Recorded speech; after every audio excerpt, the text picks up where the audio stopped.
Namaskar. For the past several years, in fact, going back all the way up to 1937, India has been ceding its territory to other countries. What did India get in return?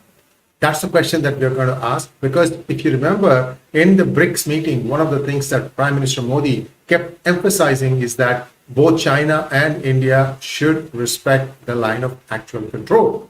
So why is India continuously saying this when the line of actual control itself isn't clearly defined? So all these things and more we're going to discuss by looking back at what India has given up and what did it get in return. So that is the question that we're going to be asking, and you can feel free to reply by way of comments. And also, if you could please like this video and share this video to your friends and relatives. And also, if you have not subscribed to our channel, do consider subscribing. Thank you, and here we go.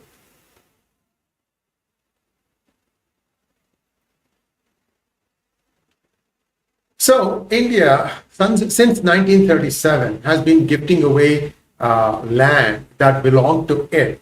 I mean, 1937, it was under British rule. And in fact, the neighbor, which goes by the name of Myanmar now, used to be called Brahmadesa in our historical texts. And that's how Burma came, Brahmadesa, Burma. You get the idea, right? So these people, India, that is the British government, gave away the CoCo Islands. This is the CoCo Islands, and this was given away by India to Burma or Brahmadesa in 1937. What did we get in return? Not clear. I don't think British really felt that it was important for them to say whether it should, what India was getting in return, the geographical mass that was called India at that point of time. So today what is happening is Myanmar has given allegedly this islands to China so that China can have a listening post as to what India is up to in the Andaman and Nicobar Islands as well as in the mainland. CoCo Islands is very close to India's coast, and again, what did India get in return? And why was this even done? Was this discussed with the then Congress leadership? Nobody knows. But this is where things get even more interesting. I'm not talking about the two kingdoms that wanted to merge with India. There was no vote needed. There was no referendum. These two are the kingdoms of Kalat and Nepal. Both of them wanted to merge with India, and Mr. Nehru said no. God knows what were the reasons. People really rode roughshod in those days. I think Patel was given the thing, 561 kingdoms, bring them all under one landmass, and this guy was gallivanting about, who knows, having conversations with someone, and these kinds of stuff. Well, when Kalat came asking, India exposed them badly, and they were forced to cede the land, and what is now Balochistan is what was Kalat.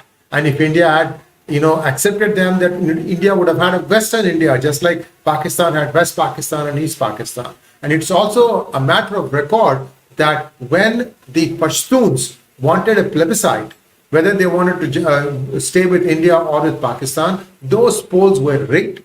Nehru knew about it. He in fact went and campaigned half-heartedly.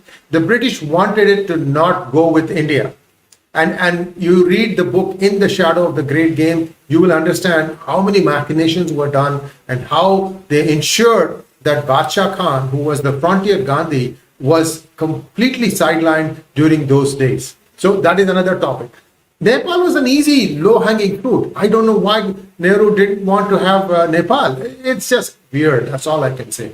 Now, let's take a look at the next one. This is in 1950, India gave away Kaba Valley, Manipur, to the newly formed days of Burma or Brahmadesa or today's parlance, Myanmar. What did India get in return? No clue. There is no record of what India got in return for giving away this fertile piece of land, Kaba Valley, to Manipur. Imagine if India still had that, would you have this Manipur problem on your hands now? Debatable. Next, 1954. The British used to have military outposts in what is modern-day Tibet in two areas at Yatung and Gyantse.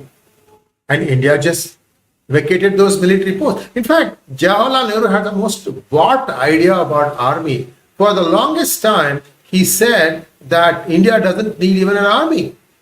The guy used to ride roughshod, especially after Patel died. The guy used to ride roughshod at the bureaucracy, at the other ministers, the cabinet. It was just a mess. When Rajaji stood up to him, he made sure that Rajaji would get shunted out of Delhi, and then Rajaji, in a fit of anger, came back to Tamil Nadu or the erstwhile Madras, and then they started, having other troubles, and Rajaji was practically politically buried at around 1958 or so. After that, he ceased to become a potent force, even though he started the Swatantra party at that point of time. But the long story is that Nehru wielded the country like it was, wielded the party like it was his personal one, and he was also wielded the country like it was his personal fiefdom. I'll give you another example. 1947 to 1951 or 52, and you can check the records. My information is very sketchy about this, but the British paid back reparations for India having fought alongside Britain in the Second World War as in the First World War. So India used to get a big chunk of money. What did India do? India used that money to build all these public sector undertakings, useless stuff, when it could have used it to improve the overall infrastructure.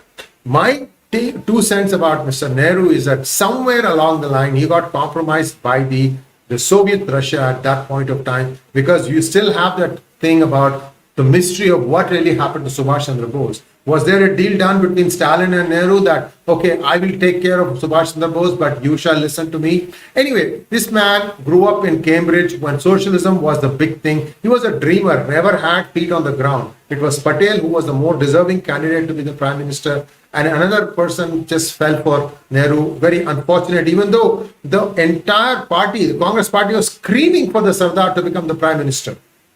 Very, very sad. Anyway, so 1954, India vacated these 2 outposts and military outposts in Tibet. In 1957, China overran Tibet. Imagine if India had kept their presence there. What would the modern geography be? What is the point in giving asylum to Dalai Lama when they could have easily stopped them right there? And I can go on with some of the other gaffes that Nehru did. I can't imagine what the main reason was. Whether it was it his political immaturity, or was it something else, or his hubris, his belief, his dreaming thing, Hindi Chini Bhai Bhai or Panchashil and this BS and that BS. I don't know. In 1960, the Indus River Treaty that was signed with Pakistan, 80% of the Indus River water went to Pakistan. And even today, India, if it just implements it to the letter, India can get a lot of water. It's a different matter that India will have to finish the Sutlej Yamuna link canal, as well as do some more from Ravi and Bias. It has to connect up to Sutlej. These things need to be done. But what happened? Punjab is in a mess. Aam Aadmi Party, you think they'll do anything? All they know is how to stop. You have incompetent nincompoops all over the place, guys. Here is a well-meaning prime minister who wants to do something, but all these incompetent nincompoops, I hope they fade away after 2024. That's my only sincere hope. Yes, India would go into sort of a semi-dictatorial mode if BJP feels like it is all conquering, but I'm sure there will be democracy after, in a post-Gandhi Congress party. There'll be somebody who will come up to pick up the cudgels and make that party whole again and become an effective voice. Anyway, that's wishing for the future. Now let's take a look at the next one. In 1966, India gave away Haji Pir to Pakistan. If you look at the faces on the flags are there in the slides, and that's how you'll know which country got what. So here it is Pakistan, here it is Pakistan, here it is Tibet. And because Tibet, they didn't have any military worth the name. And India just essentially gave away the entire thing. In fact, India also used to run Tibet's postal system. That also it gave up. You see, it's such an important thing. You have to go back, in the 1930s, 40s, and 50s. Postal system was the only way to communicate. There was wireless, but imagine 14,000 feet, Leh, Ladakh peaks. Who was trying to do what? How did you know that the wireless even worked at that altitude? India made some critical blunders, and many of these things happened under Nehru's watch, which is why, I'm so critical. And here comes Madam Indira Gandhi. 1971, India broke Pakistan into two. Bangladesh was formed. 93,000 soldiers, mid-level, Pakistani officers, everybody imprisoned, and they were held up in refugee camps. And then 1972, Bhutto comes with his beautiful daughter, Benazir, and this lady, Indira Gandhi, I don't know who advised her. I think it was Mr. Haksar, a Kashmiri Pandit. I don't know what he was thinking. India should have completely militarily dismembered Pakistan. Said, you are no longer going to have any military because two things India should have done. Completely dismembered the military and also held Nuremberg trials like thing against the excesses committed. To this day, we are having this problem. If it had happened at that time, the reason given was, oh, you can't do this thing. Well, there were many people from Bangladeshi origin who were, service officers in the West Pakistan, and they would have been, affected. Look at the lakhs and crores of Hindus in Pakistan. Aren't they being slaughtered today? What the heck are we able to do about it? So when you have to deal the decisive blow, I don't know why Indira Gandhi didn't do that. They call great, oh, there's that, but what on the ground, what did you do? Why did you allow Pakistan's army to stay whole? And there was nothing Pakistan paid back. India could have said, okay, we are getting back all the Pak-occupied Kashmir, Gilgit-Baltistan, because already Aksai Chin was gone. India could have said, I need all these things, otherwise I'm not sending you the 93,000 soldiers. What the heck did you discuss there? I would love to know if there is any administrative person who wrote a truthful memoir from those days. I would love for any one of you who are watching this video to put in by way of comments. I'd like to go through that to understand what the rationale was for giving away all these things. Look at today. Why do India have to deal with all this nonsense? And then 1974, this is the icing on the cake. India gives away Katchatheevu to Sri Lanka. And in exchange for that, Sri Lanka allowed Indian fishermen to dry their nets on Katchatheevu. That's it. And what did India gain? Katchatheevu actually, if you look at the positioning, is closer to India than to Sri Lanka. What was the reason for giving that? And Mr. M. Karunanidhi of DMK also went along with the idea. Today, these people, DMK, saying, oh, no, we need Katchatheevu back, as if they were not for it. You were for it. You signed up for it. Then why are you whining now? Because they don't want to remember that their own party leadership had given away Katchatheevu. Well, this might be another opportunity for the BJP to get Katchatheevu back from Sri Lanka for all the $3 billion aid that India has already given to Sri Lanka. Maybe that is needed because for now, I think something is necessary. Otherwise, Sri Lanka continues to be what it was. There's so much poison that has been filled in the ears of both the native Sri Lankan population and the Tamil population. And then on top of that, you have the two monsters who are trying to convert from Hinduism and Buddhism to Christianity and Islam. So big mess that is Sri Lanka. It needs a lot more help. I don't know how that's going to be untangled, but first things first, India needs to get Katchatheevu back. I'm hoping that will happen. That's all I have for you today. I don't know of anything that India got in return for giving away all these lands, but all of them have become Spain in the wrong place for India. That's all I wanted to say. And I hope India doesn't continue to make such kind of mistakes, which is why when you see that China is using salami tactics to occupy land here, land there, India cannot keep quiet. It has to hit back hard. I don't know when that will happen. I'm hoping that will not far away, especially now that Xi Jinping is quite weak. I don't know. Maybe there is going to be a surprise. And we'll wait and see how that goes. So for now, I don't have any other things to say. And if there are any questions, here we go.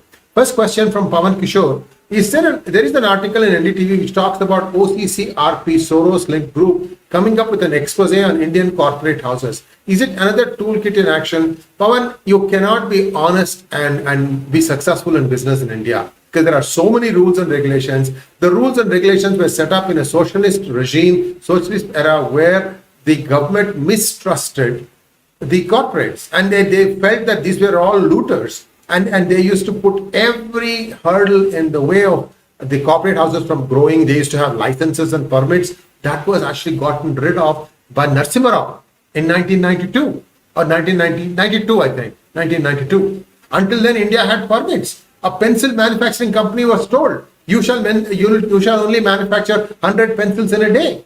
The government had to come and inspect all these things. It was nonsense what used to happen. So this is the kind of ironclad shackles that India was under. And one wonders how India got itself so influenceable by Russia. It was a joke. It was a real joke, I'm telling you. Anyway, I'm just going on a rant. There's possibility that there will be a toolkit. Why do you worry? India needs to keep moving forward. India has a few things that it needs to set right in corporate. I haven't seen many corporate houses that are run professionally, with the exception of maybe Infosys, because Infosys is a group of founders, it's not one individual. That is an outstanding beacon. But I would like to see more infees. More companies that are maybe Cognizant is one, HCL is another one. These are companies that have come up as a group of people who came together to form the company and succeed. So I would like to see more such people and not the family-run houses, because the family-run houses, even though they only have like 3% of the company, still continue to act as if they own the entire company. Why? Because there will be some people on the board that they influence, and those guys, for consideration, will keep on towing the line of the original family members. So this is Gandhi family. You take a look at Reliance, you take a look at Birlas, you look at Mahindras, you take a look at any other company. 90% of the companies are like that. The father, bequeaths it to the son and / daughters, and they take the thing and run from there. This thing has to stop. Especially when you go public, there has to be a complete reset. The owners have to take a back seat, and they should not be influencing the day-to-day running. What happens is, when you bring in a management, a professional management to run things, there's always a back information link, back link going from the workforce to these founders, and somehow the founders keep interfering in the running of the company. Things don't work well. So anyway, these are all things that an entity like SEBI should be able to monitor and make sure that those companies who want to be run professionally are indeed run professionally. I mean, Tata Consultancy is a good example. They seem to be having a fairly hands-off policy. I don't see the Tatas interfering in the Tata group of companies. Although I must say that except TCS, no other Tata group is profitable. I may be wrong here. If anybody goes through the various Tata companies, and you can let me know how many of those entities are profitable, and that will be an exercise for us as an educational experience. Stone wants to know, just like how China claims ancient lands, why don't we do it too? Claim back our lands given away without the people's consent. India will sign an accord with China, and China will break it. What does India do in return? Nothing. I've said this thing many times. India should have objected to Hong Kong being annexed the way it was annexed. Why didn't India go and move the United Nations? Why did India not go and talk to Britain? God damn it, these are of Indian origin.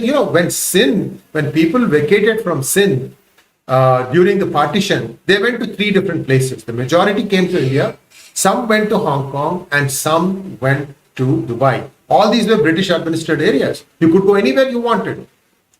So the Indian roots to Hong Kong are very deep. What has unfortunately happened is the well-to-do Indian Hong Kongers have actually sold their properties, and most of them have moved to United Kingdom or United States or Australia or Canada, which means that they have essentially become rootless. But India should have, taken a stand, and India didn't do it.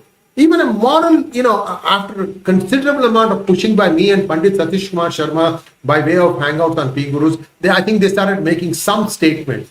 The MEA only has started playing on the front foot for the past 4 years, guys. Before that, it used to be so hesitant and meek. I'm glad that at least now they are playing the ball on the front foot. Next one, please. Tyagarajan Shankaran wants to know, dear Mr. Iyer, you are bringing out all this Nehru's folly. Who is listening and who is going to act on getting the land back? My dear man, today India is losing one slice of land at a time. And then China comes and invites India back for talks. And people claim that, Kailash, we had strategic advantage, but we withdrew so that they can withdraw back. But you know what? Now ask Indian Army to go back and occupy Kailash Heights. See how hard it will become. Because they have fortified it. Chinese have fortified it around it. So everything here is a matter of, I am bigger than you, I am superior than you, especially when it comes to the line of actual control. It is nebulous, yes, but India's patrolling, has been severely curtailed, especially in the Fingers area in Pyongyang Lake. I'm sure I'm getting it wrong. There were many fingers. India is not able to go to all the places. Essentially, they are capturing small slice at a time. And now the people from India will say, but you know what we have done in our talks now? We have dragged back all the lands occupied by China since 2013. Big deal. Big deal. You're not getting it back. Unless you go and push them somewhere in a decisive way where it is impossible for them to come back and get that land, they'll keep doing this. And India says, no, we are not ready for war. I don't know when India will be ready for war. It's not war. I'm talking about just getting back one small piece. Like I said, go back and reoccupy Kailash Heights so that you can see everything that is going on the other side. This is what I'm trying to say. They routinely break their accords with India, and India does nothing about it. And India never uses its powerful weapon of Dalai Lama. Anshul Kumar wants to know, sir, I strongly feel the moment of Bangladesh formation could have been used to widen Siliguri corridor and connect northeast of Bay of Bengal from southeast land areas of Bangladesh. Please enlighten. Anshul, do you know who Mujibur Rahman was? He was the acolyte of Surawardi. Do you know who Surawardi was? He was the Prime Minister of Bengal who presided over Direct Action Day. These guys are rabid Muslims, man. People don't understand this. Yes, I agree with you. India should have taken a considerable amount of land in exchange for all the refugees it was housing.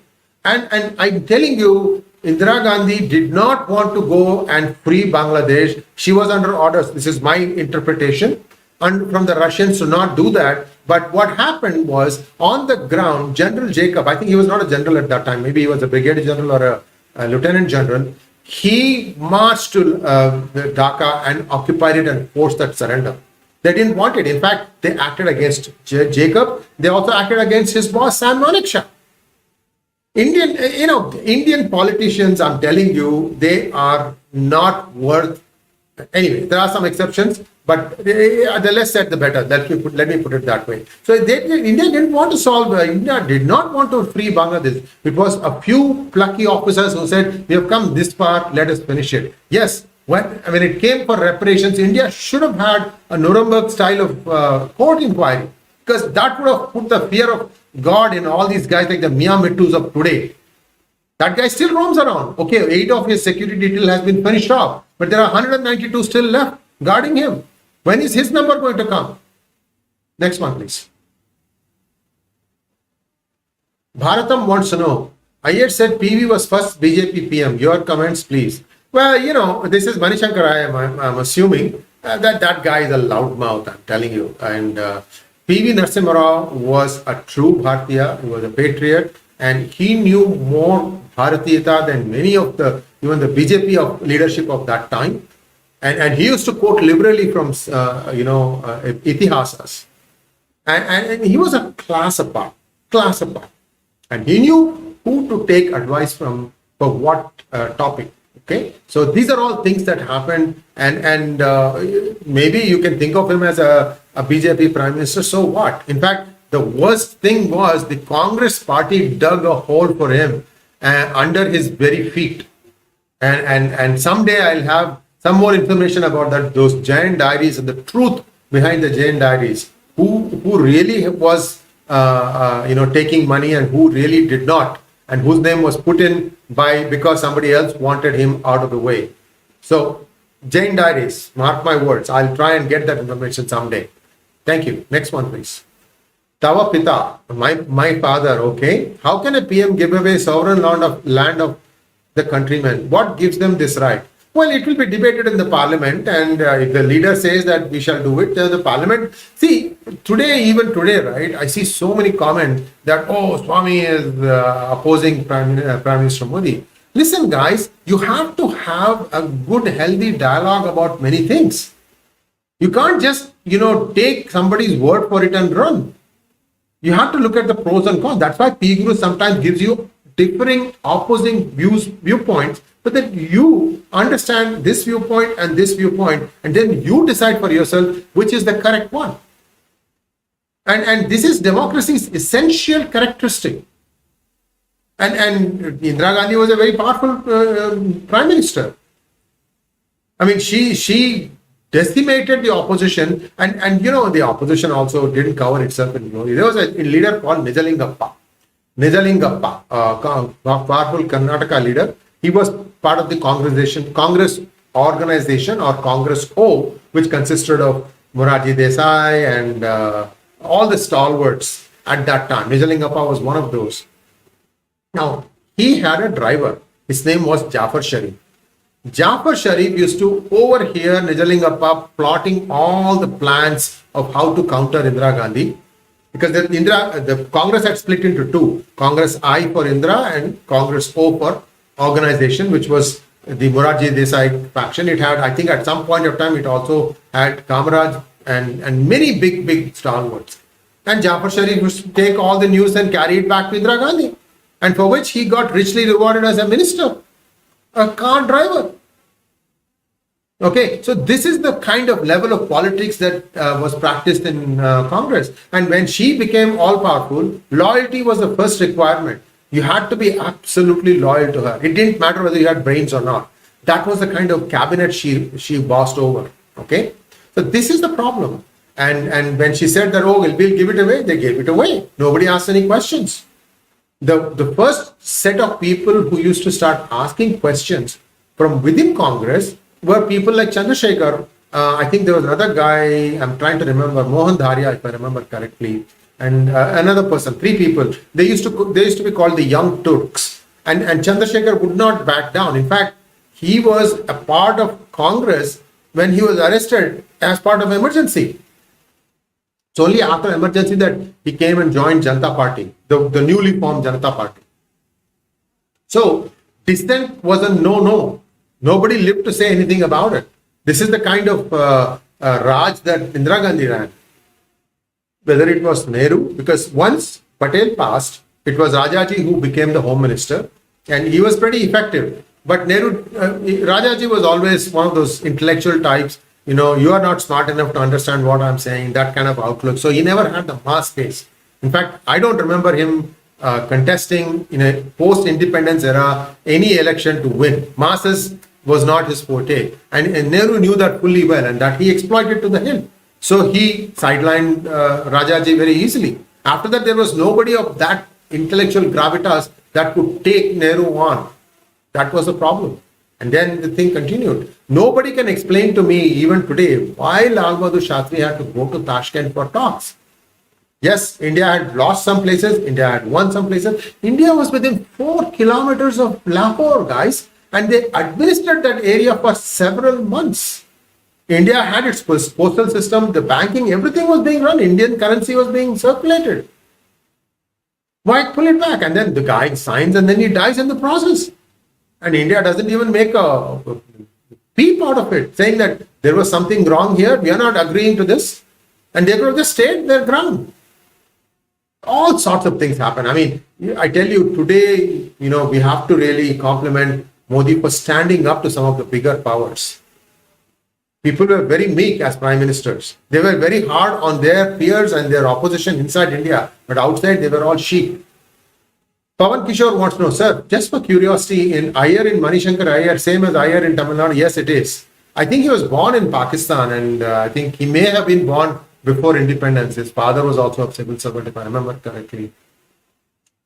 Look, people try to find a way to stand out so that they can be the chosen one. The Congress party, that is the Gandhis, they know fully well they cannot be prime ministers, for the same reason that Sonia was disqualified, for the same reason neither Rahul nor Priyanka also can become prime minister. So they want all power without any responsibility. And for that, there are many minions who will kowtow and say, okay, make me the prime minister. I'll be your most faithful, obedient servant. And this is one of those hopefuls. Manishankar Iyer, Jairam Ramesh, then the new guy, Mallikarjun Kharge, all these people, they all believe that one day they will be chosen to run the country, and they are very happy with that. Next question, please. Arindam Ghatak wants to know, what is preventing India from taking back POJK and Gilgit-Baltistan? Couple of things, Arindam. What happened was that they started resettling a lot of Punjabi servicemen, ex-servicemen in these two areas. So today you have a fairly big number of Punjabi-speaking people. In fact, they say in POJK, Pak occupied Jammu and Kashmir, Kashmiri is no longer being spoken. It is Punjabi and Urdu that is being spoken. And nobody is asking the locals what their opinion of all these land grabbers are. And they have been treated like crap. There are universities in POK, and the degrees from these universities are not being recognized in Lahore and Karachi. Where will the students go for jobs? So things are in a mess. But how do you get rid of all these malcontents that have come in and settled there? Gilgit-Baltistan has a bigger problem. The Chinese have put up enclaves inside that. At least 1 lakh plus Chinese live in the Gilgit area. There are videos, you can go and take a look at it. These were shot in, 6-7 years ago. And I was one of the few to point attention to people saying that, look, these people are already there. In fact, they were interfering in the local politics too. There is no government worth the name in POJK or in GB area. Pakistan treats it like, it's their doormat, and yet they cannot get out because they have made sure that some other people come and occupy. In fact, I'm also hearing that Pak-occupied Kashmir also has a fair amount of Chinese presence. So if you go and occupy them, then you will come face to face with the Chinese army. Do you think it will stop on this place or no? They'll come and hit you in other places. Most important thing, ask yourself this question. Is it worth it? Is India able to control internally all the people coming from other places? First of all, India needs to be airtight. No Rohingya comes in, no Bangladeshi illegal comes in, no illegal comes in, period. Make sure of that. Then we'll talk about going and getting all these things. In my opinion, it's not worth it.